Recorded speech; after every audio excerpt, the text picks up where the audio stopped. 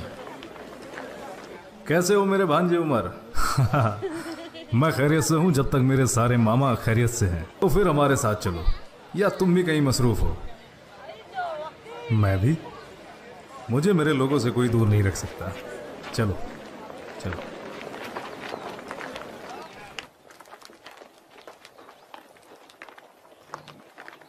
अबा बकर। उस्मान। कहाँ? मैं कौम की मजलिस में जा रहा हूँ। क्या कुछ नया होने वाला है वहाँ? नहीं, बस वो पुरानी बातें।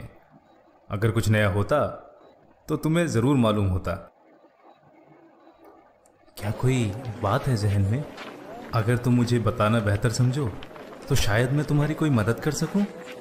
हाँ, अगर मैं कहूँ वाकई कोई बात है जो हम सब के लिए बेहतर है और मैं ज़्यादा से ज़्यादा अपने लोगों को इस बारे में बताना चाहता हूँ। तुम मेरे सबसे ज़्यादा करीब हो और तुम मेरे। लेकिन बात क्या है? आज मजलिस को छोड़ो और मेरे साथ चलो। अच्छा एक बात बताओ, तुम अपने भाई के बारे में क्या सोचते हो? कौन? आप? क्या मैंने कभी तुमसे झूठ कहा है? नहीं, बिल्कुल नहीं, बल्कि आप तो सबसे सच्चे और नेक दिल इंसान हैं और हम सबसे ज़्यादा सच्चे मोहम्मद इब्ने अब्दुल्ला हैं। हाँ वाकई, जैसा आपने कहा वो अस्सादिकुल अमीन है। लेकिन आप उनकी बात क्यों कर रहे हैं? कुछ बताएंगे? हाँ बताऊंगा, लेकिन पहले एक वादा करो, तुम इसका जिक्र किसी और से नहीं करोगे।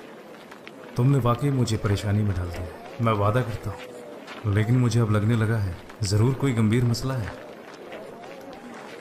हाँ वाकई ऐसा है। सारे अरब में पहले कभी किसी ने ऐसा कुछ नहीं सुना होगा जो सबकी ये रसूल की बात है शायद, दुनिया में ही नहीं आखिरत में भी। आखिरत? या आखिरत क्या है?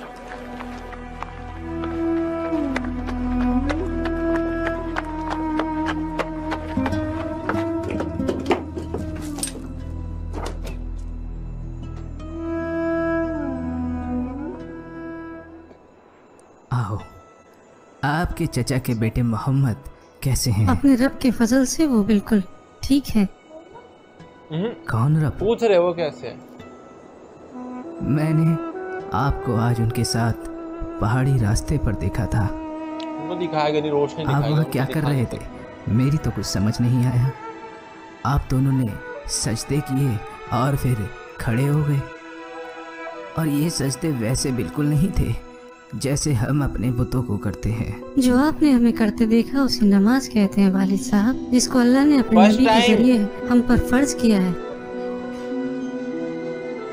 हाँ, आपके भतीजे मोहम्मद, बेशक अल्लाह की कसम वो नबी है और उन पर वही की जाती है जो कि अल्लाह का कलाम है, यानी कुरान, और मैं उनके दीन पे चलता हूँ, यानी इस्लाम।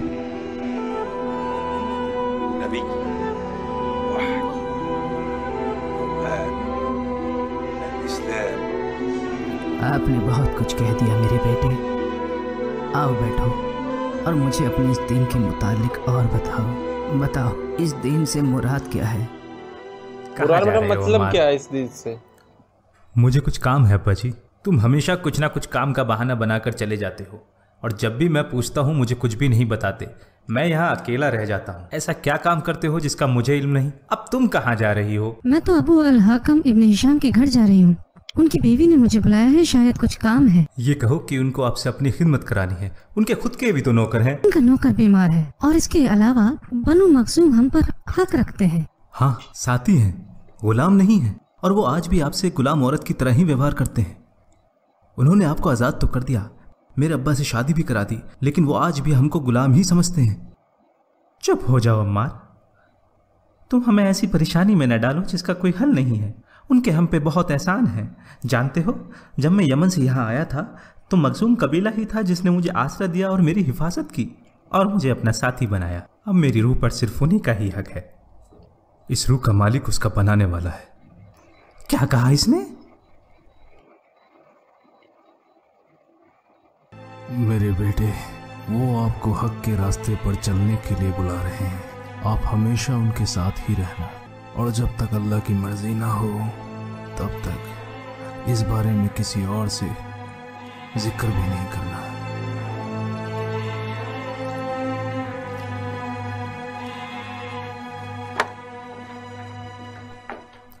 आओ आओ उमर, मेरे भांजे, कैसे हो? यहाँ बैठो। और तुम्हारे बाबा अल खत्ताब कैसे हैं? अच्छे हैं। अच्छा बताओ, आज कैसे आना हुआ, या कोई खास बात है? मैंने कुछ सुना है जो मुझे पसंद नहीं आया। मुझे नहीं लगता आप इस बात से अनजान हैं। तुम्हारा मतलब मोहम्मद, अगर जो मैंने सुना है वो सही है, तब भी जब तक ये बात सबके सामने नहीं आ जाती हम कुछ नहीं कर सकते।